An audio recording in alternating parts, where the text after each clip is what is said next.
भगवान एक दर्जी के पास पहुंच जाते हैं। दर्जी से कहा इन वस्त्रों को सही कर दीजिएगा। हाँ, दर्जी ने बढ़िया सुधारे, सबको बढ़िया फिट फाट करके काट पीट कर सुई धागा से सिल के सबके वस्त्रों को बढ़िया कर दिया। तो दर्जी पर भगवान ने कृपा करी, हे दर्जी एक दिन हम तुम्हारे यहाँ भी आएंगे और तू आगे चलकर नामदेव जी बनकर आना कलयुग में, और तेरे यहाँ पर हम जो है विठल नाथ बनकर आएंगे। हाँ, बोले तेरी समाज पर हमारी बड़ी कृपा रहेगी। तो जब से दर्जियों पर भगवान ने अच्छी कृपा करी, अब आगे कथा और आती है। बोले वस्त्र तो पहन ले, माला की इच्छा हो रही है। अब माला की इच्छा भई तो बोले ब्रजवासी हैं, माला के बहुत शौकीन होते हैं। तो एक सुदामा नामक माली था, माली से कहा हमारे सब ग्वाल बाल और हम भी हैं, हम सब के लिए माला की व्यवस्था कर दीजिएगा। तो माली ने सुंदर सुंदर पुष्पों की मोगरा, कचनार, चमेली, चंपा, गुलाब, जूही, कनेर, गेंदा इत्यादि पुष्पों की माला, अच्छी लदबदंगन माला जिसपे भंवरे जो है गुंजायमान कर रहे हैं, कृष्ण और बलराम को पहनाई, फिर सारे ग्वाल वालों को पहना दी, बड़े सुंदर लग रहे हैं। और वो ब्रज मंडल के ग्वाल बाल ठाकुर जी के साथ मथुरा में भ्रमण कर रहे हैं। और मथुरा की अट्टालिकाओं पर बैठी बैठी मथुरा की स्त्रियां, मथुरा की जो है नारियां धन्य हो रही हैं। बोले वाह, धन्य है ब्रज की गोपियों को जितना सुंदर स्वरूप पाया, पाकर के उनका प्रेम पाया। मत वाले हाथी की तरह ठाकुर जी निकल चले जा रहे हैं। और आगे कथा चलती है कि मधुमंगल बोलो लाला, कपड़े भी मिल गए, माला भी पहन ली, चंदन की और जरूरत है, चंदन और माथे पर मिल जाए, क्योंकि हम ब्रजवासियों को चंदन बहुत प्रिय है। चंदन कौन सा? बोले थापक थुआ चंदन, थापक थुआ चंदन लगाते हम लोग। देखो पूरा माथा रंगूरत के नहीं, ये ब्रजवासियों की देन है। अब चंदन का भी नियम है भैया, मेरे प्यारे श्रोता बंधुओं, चंदन का नियम क्यों है, तिलक का नियम क्या है? हर किसी को तिलक लगाना चाहिए। क्यों लगाना चाहिए? जब एक कन्या की शादी हो जाती है तो कन्या क्या भरती है? क्या भरत? मांग भरत, क्यों कह रहा पानी भरत, कहते कह रहा पानी भरत। हाउ पंडा खेरो भाई, लेकिन नाम तो पंडाओं का खेरा था, हैं? तो पंडा रहे हुए कहूं पुराने जमाने में, से पंडा खेरा हो गया। एक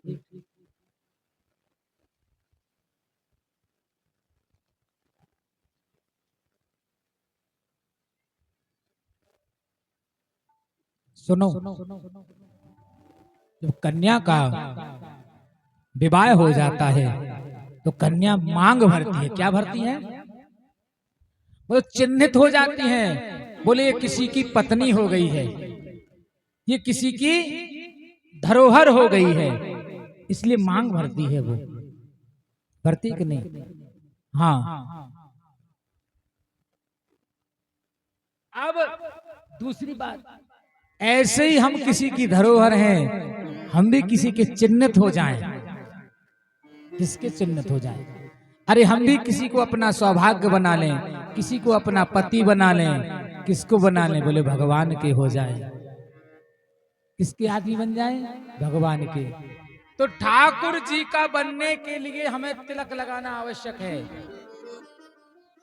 हाँ, तिलक लगाने से क्या होता है? बोले तिलक लगाने से क्या होता है भैया?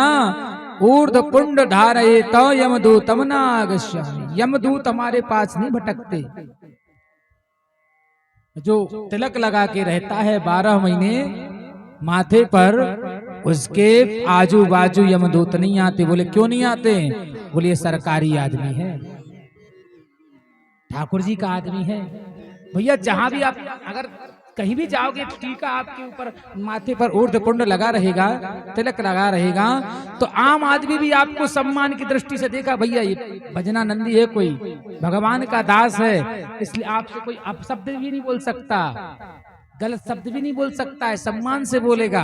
ये तिलक लगाने से फायदा है। अब समझ में नहीं आई? अबे नहीं आई, एक बार और समझा रहे, सुनो। अब आपकी भाषा में समझाएं। अब पंडा खेरे में हो तो पंडा खेरे की भाषा में समझाने आए। तुम्हारे रोड पे जात, तो हाउ जात है, जात हो रोड पे, तो रोड पे तुम जितने पेड़े देखत, पेड़े जो हैं बीच में लाल लाइन रखे हुए, आजू बाजू सफेद रथ, पुतेरत में चूना से और ग्योरी से पुतेरत, वे पुतेरत तो काय कलाने पुतेरत जा बताओ बे, हैं?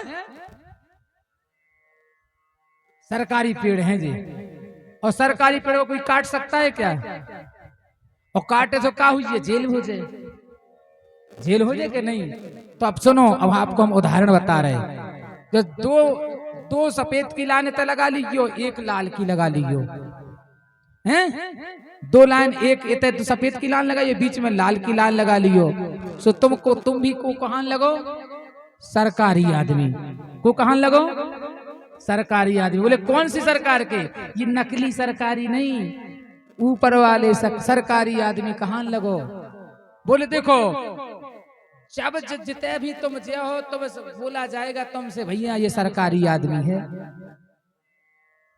भूत प्रेत, डाकनी, साकनी, चुड़ैल, जितने भी बुरी आत्माएं हैं, आपके माथे पे तिलक देंगी तो आपसे दूर भगेंगी। बोले क्यों? भैया ये सरकारी आदमी है, इसके पास तो जाना नहीं, और जाएंगे तो सरकार हमें मार देगी, भगवान भी उनको भगा देंगे। बात समझ में आ गई कि नहीं आई? अच्छी तरह से तुम्हारी भाषा में हमने तुम्हें समझाई। हाँ, तो भैया तिलक लगाना प्रारंभ करो। तिलक लगाओगे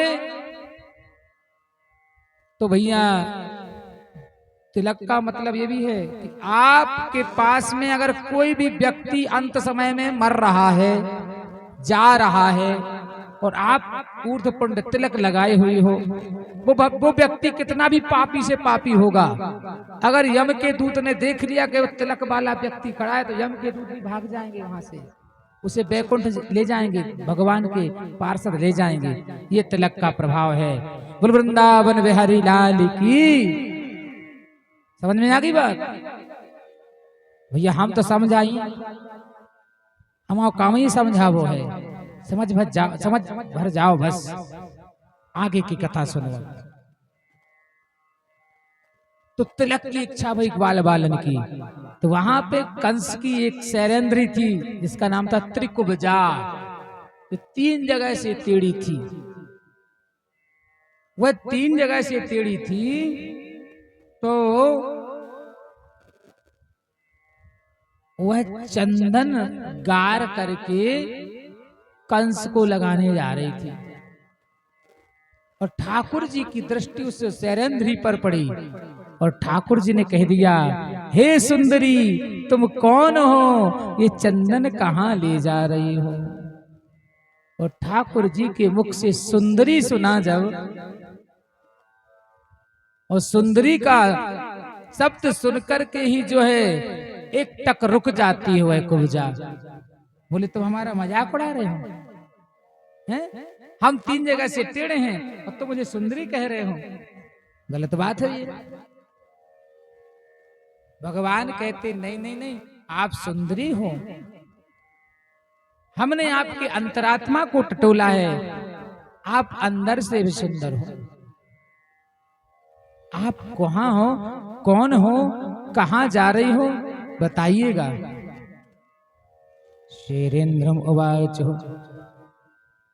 दास्यामहं सुंदरम कश्याम सम्मता त्रिकुब्जा नामानुलेपम कर्मणि। वह कहती है मेरा नाम त्रिकुब्जा है, और वे चंदन कंस को लगाने जा रही है। तो भगवान का कहना है, बताना है कि भैया कोई भी कैसा भी व्यक्ति हो, लूला हो, लंगड़ा हो, बहरा हो, काना हो, कुछ भी हो, अगर उससे आप शुद्ध बोलोगे, कार्य कनमा कहते चारो तो क्या हुई है बताओ, जा बताओ। लठ उठा के मारे तुम्हें के मारे, आप लूला से लूला कह के देखियो, लंगड़ा से लंगड़ा कह के देखियो, बेरा से बेरा कह के देखियो, अंधरा से अंधरा कह के देखियो, सब तुम पे चढ़ बैठे। लेकिन प्रेम में वो ताकत है कि कनवा से कनवा कहो तो जाएगा रूठ, और धीरे धीरे पूछ लो भैया कैसे गई थी फूट। सही गई कि नहीं वो सब बता दे, बोलो राधे राधे। तो यहाँ ठाकुर जी ने कहा कि चंदन कंस को लगाने जा रही हो, थोड़ा सा चंदन हमें भी लगा दो। तो कुब्जा बोली आज मेरा मन कर रहा है पूर्ण चंदन आपको लगाएं।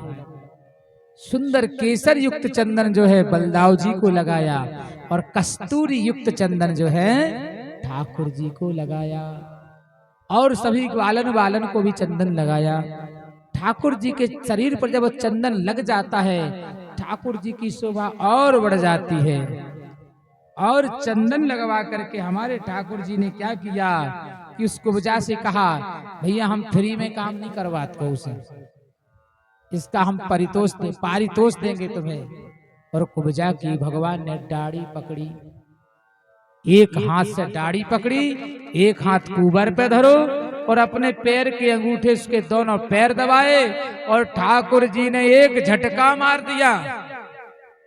एक झटका मारते ही वो कुब्जा जो है 3 जगह से टेढ़ी थी वह सीधी हो जाती है। और कैसी हो गई, इतनी सुंदर अप्सराओं के समान सुंदर लगने लगी, सुंदर स्वरूप हो गया उसका,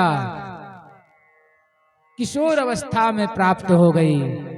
भगवान के चरणों में गिर पड़ी, बोले प्रभु अब हमें आप अपने चरणों की दासी बना लीजिएगा। भगवान बोले हम समय आने पर तेरे पास भी आएंगे, अब जाओ आनंद के साथ रहो, कंस की नौकरी से तुम्हारी छुट्टी। अब यहाँ ठाकुर जी मथुरा में भ्रमण कर रहे थे।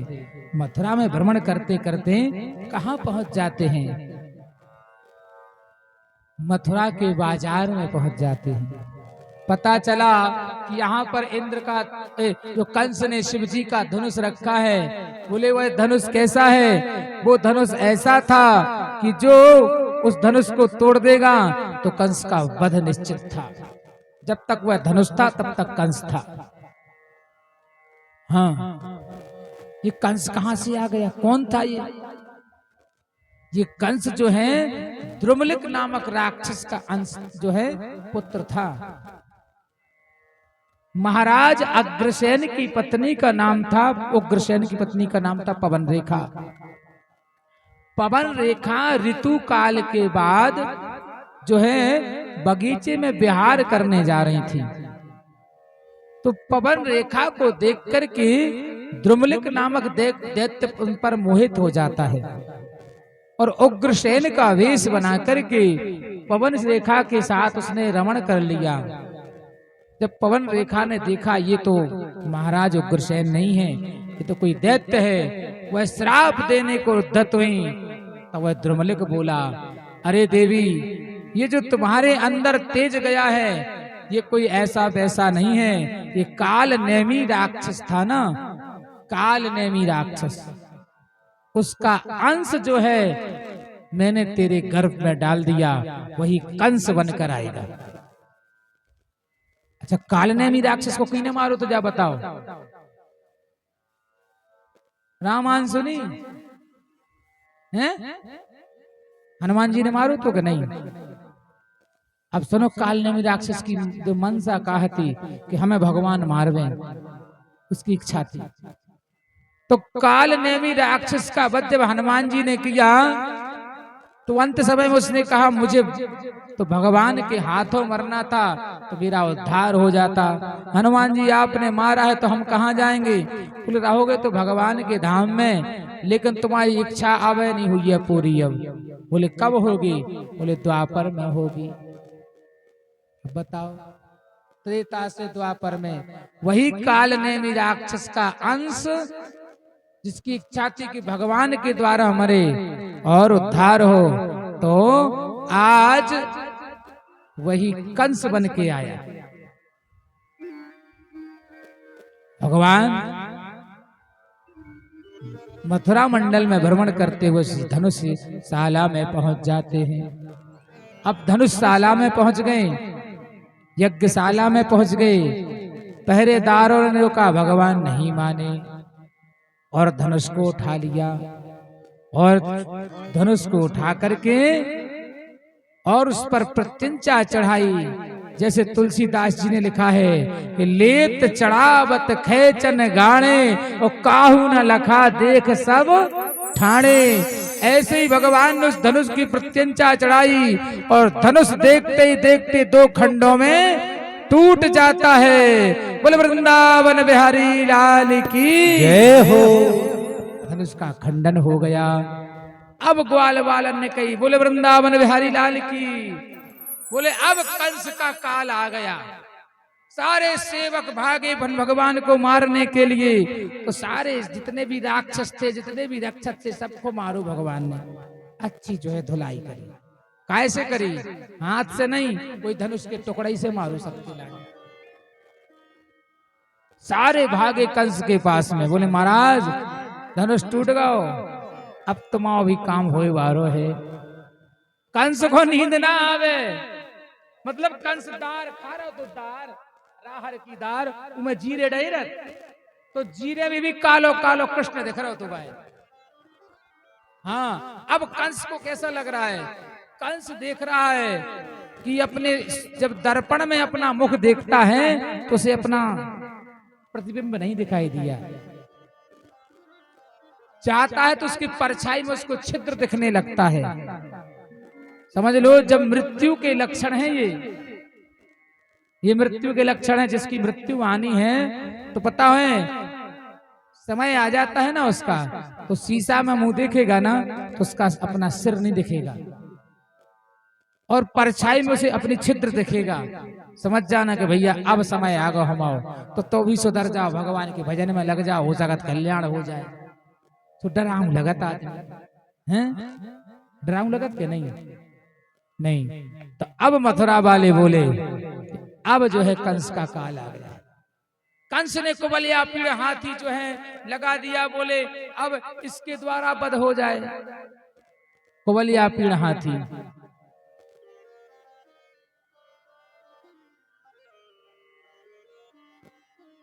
मथुरा वाले बोले कंस तुम कितना उपाय कर लियो, अब बचने वाले नहीं हो। तो आइए अब हम कंस वध करवाएं। हो गोकुल से मथुरा में,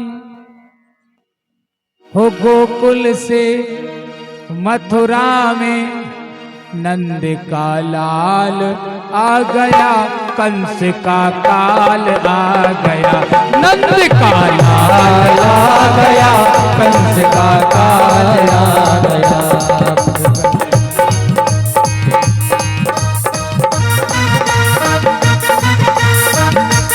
जय हो। बोलो वृंदावन बिहारी लाल की हो।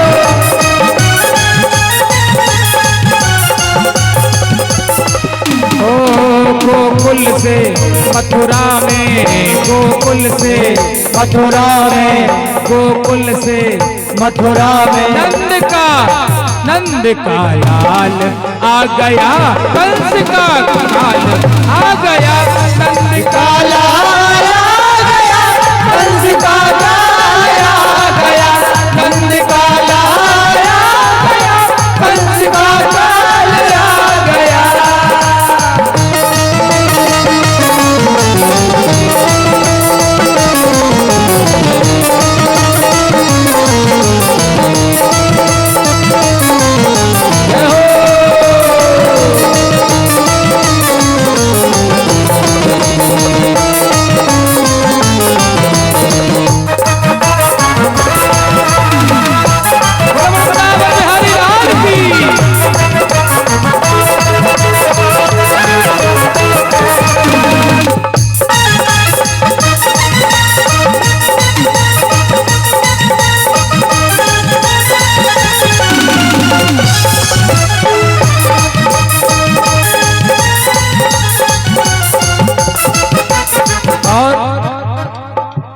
इसी लय में कंस का वध होगा। वह नंद का लाला कहाता है, वह नंद का लाला कहाता है, ब्रज का गोपाला कहाता है, ब्रज का गोपाला कहाता है। ए कारे कारे नैनवारो, ओ कारे कारे नैनवारो, माखन का चोर कहाता है, माखन का चोर कहाता है, माखन का चोर कहाता है। देखो देखो मथुरा में जय, देखो जय मथुरा में नंद का लाल आ गया, कंस का लाल आ गया, नंद का लाल आ गया, कंस का लाल आ गया। ओ नंद का लाल आ गया, कंस का लाल आ गया, नंद का लाल आ गया, कंस का लाल आ गया।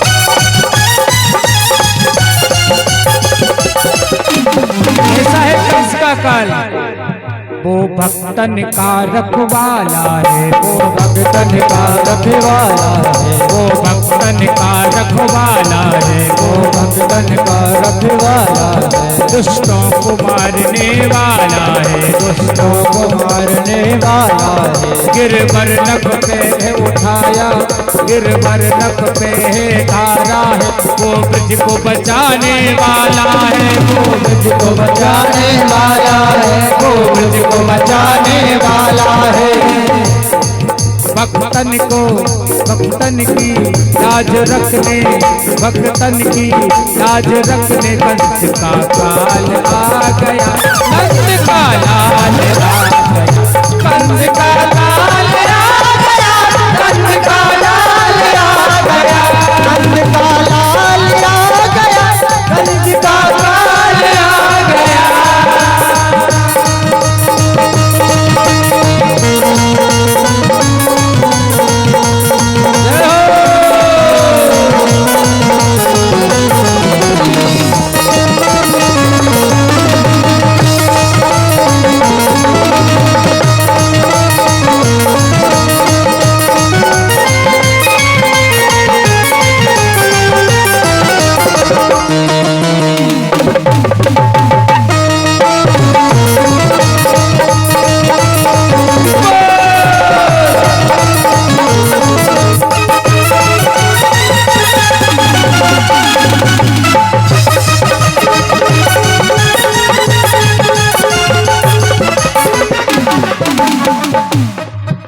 अब देखो हुआ क्या कि कंस ने कुबलिया पीड़ हाथी भेजा। अब उस कुबलिया पीड़ हाथी को भेजा, बोले कृष्ण बलराम को मार दो। अब कुबलिया पीड़ को मदरा पिला दी, महावत ने अंकुश मारा और कुबलिया पीड़ जो है कन्हैया को मारने के लिए दौड़ा, उसने सूंड बढ़ाई।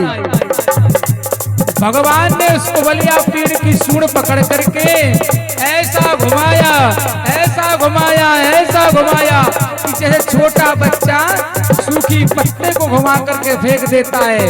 और हमारे ठाकुर जी ने क्या किया, उस कुबलिया पीड़ को धरती पर पटक दिया, जोर से कुबलिया पीड़ गिरा और उसका गोविंदाय नमो नमः हो गया।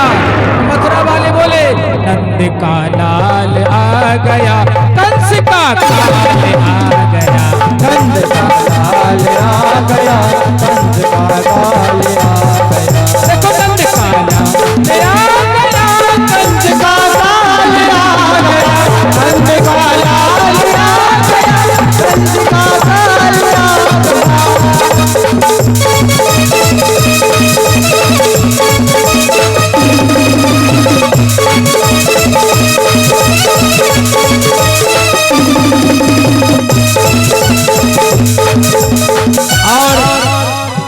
क्या होता है।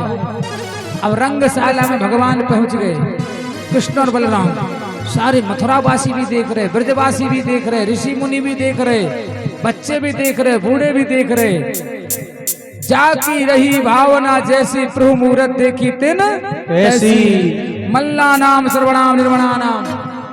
जितने वीर वीर थे तो भगवान वीर रूप में दिख रहे हैं, दुष्टों को काल रूप में दिख रहे हैं, बच्चों को मित्र रूप में दिख रहे हैं, माताओं को पुत्र रूप में दिख रहे हैं, और जो है सखियां थी उनको पति रूप में दिख रहे, सबको दिख रहे हैं। यहाँ पर कंस ने अपने बड़े बड़े मल्लों से कहा कि युद्ध करो, युद्ध में मार दो कृष्ण और बलराम को। सल तोसल चाड़ और मुष्टिक, ये बड़े बड़े सूरवीर भगवान से लड़ने के लिए आए। भगवान ने पहले मना किया, सबसे पहले चाड़ और मुष्टिक का भगवान ने उद्धार किया। बलदाऊ जी ने जो है भगवान चाड़ू से लड़े और बलदाऊ जी मुष्टिक से लड़े। एक एक घूंसा में उनको गोविंदाय नमो नमः हो गया। सल और तोसल को मारा, जितने भी जो थे युद्ध में आने वाले थे बलदाऊ जी ने हार से समेटे और मूसल से कुचल। अब ये सब हो गया।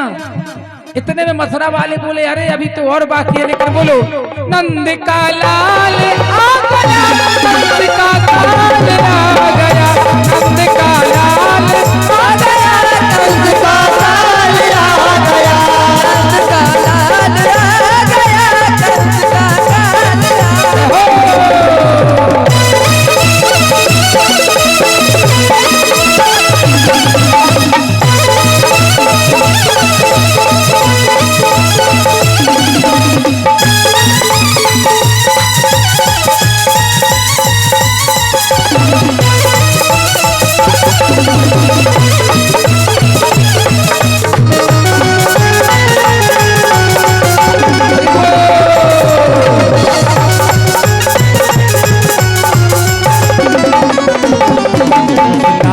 लीला निराली है, उस लाल की लीला निराली है, उस लाल की लीला निराली है, उस लाल की लीला निराली है। कैसी लीला है? वो लाल ही लीलाधारी है, वो लाल ही लीलाधारी है। कभी बनवारी बन जाता है, कभी कहलाता गिरधारी है, कभी कहलाता गिरधारी है, कभी कहलाता गिरधारी है, कभी कहलाता गिरधारी है। बड़े बड़े सूरवीर को, बड़े बड़े सूरवीर का गोपाल आ गया, नंद का लाल आ गया, नंद का लाल आ गया, कंस का काल आ गया, नंद का लाल आ गया, कंस का काल आ गया, नंद का लाल आ गया, कंस का काल आ गया, कंस का लाल आ गया, कंस का काल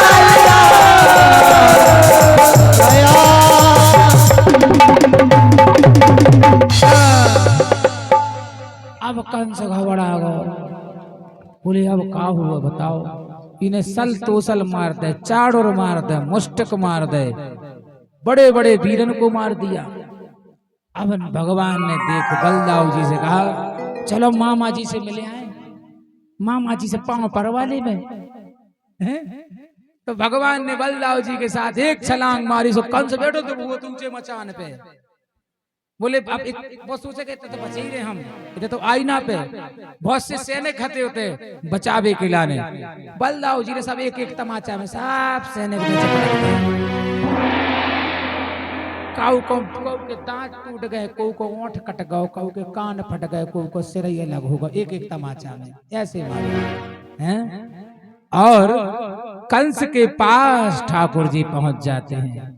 अब कंस कह रहा अरे अजाओ भानेज भज्जा, पांव पर रहे तुम्हारे हा कर रहे, हमें छोड़ दो। भगवान बोले क्या तुमने हमारी माता राम को छोड़ा था क्या? आज वही बदला लेंगे। और राजसी मुकुट तो उतार के रखा सिंहासन पे, और हमारे ठाकुर जी कंस की चोटी पकड़ करके उस मचान पर घसीटने लगे। कंस दुहाई करने लगा क्षमा करो क्षमा करो। भगवान ने कहा क्षमा योग्य जो कार्य होता उसको कर देता, लेकिन ये नहीं करना। भिक्षा मांगे जीवन की, लेकिन भगवान ना दे। और जिस प्रकार तूने चोटी पकड़कर मेरी जो है देव की मैया को रथ से पटका था, आज वही करेंगे। और हमारे ठाकुर जी ने कंस को पकड़ करके, उसकी चोटी पकड़ करके और ऐसा घुमाया और घुमा करके जो है कहां पर, धरती पर पटक दिया। बोल वृंदावन बिहारी लाल की जय हो, बोल कंस मर्दन भगवान की जय हो।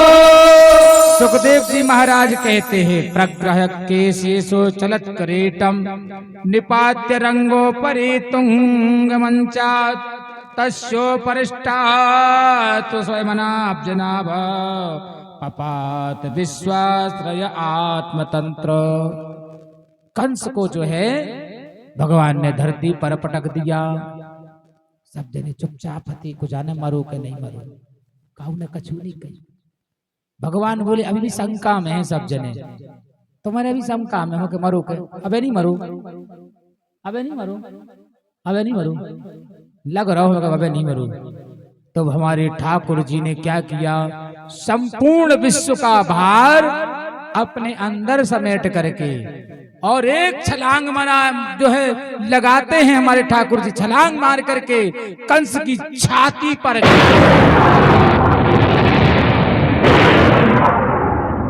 का इतनी जोर से गिरी थी, हम तो जो है भीतर वाला खारा से बच जाए भाई, खारा से वो भैया मनी के साउंड फट जाए, क्या करत हो तुम्हारे। देखो तुम जो जोर जोर से कर रहे मनी के धक धक हो रहा जी के जितना खरा आगा कर रहे। अब हुआ क्या, जब भगवान कंस की छाती पर गिरे तो उस कंस का जो है वहीं पर जो है गोविंदाय नमो नमः हो गया और कंस के प्राण निकल करके भगवान के हृदय में समाहित हो जाते हैं। बोल वृंदावन बिहारी लाल की जय हो, कंस मर्दन भगवान की जय हो।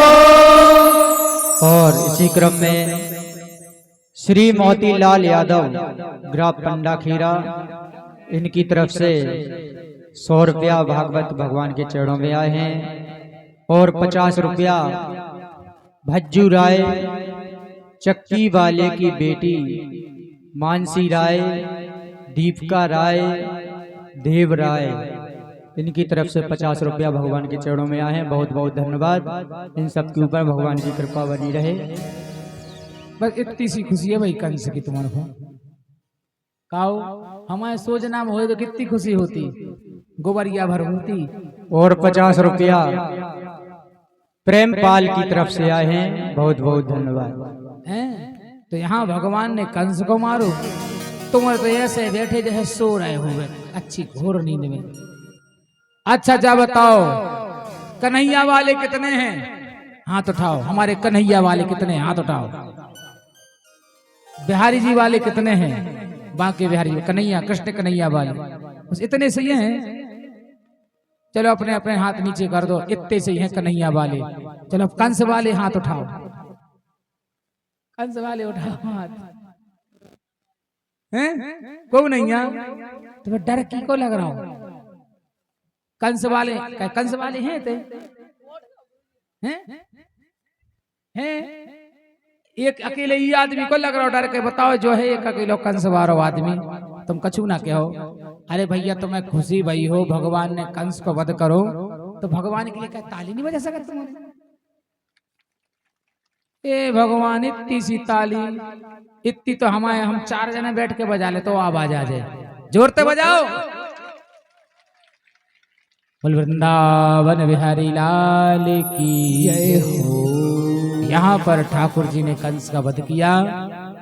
कंस की पत्नी अस्थि प्राप्ति रोती हुई आई, भगवान ने उनको ज्ञान दिया, उनको विदा किया। अब यहाँ पर ब्रजमंडल से पधारे हुए नंद बाबा इत्यादि जो है आए हुए थे, उन सबको भगवान ने विदा किया। तब अग्रसेन महाराज को जेल से मुक्त किया जेल से मुक्त करने के बाद उग्रसेन महाराज से प्रार्थना की कि हम अपने माता पिता से मिलना चाहते हैं। हाँ, तो जो है उग्रसेन महाराज ने वसुदेव देवकी को जेल से मुक्त करवाया और भगवान ने माथा टेक करके दंडवत करके जो है वसुदेव देवकी के चरणों में प्रणाम किया है।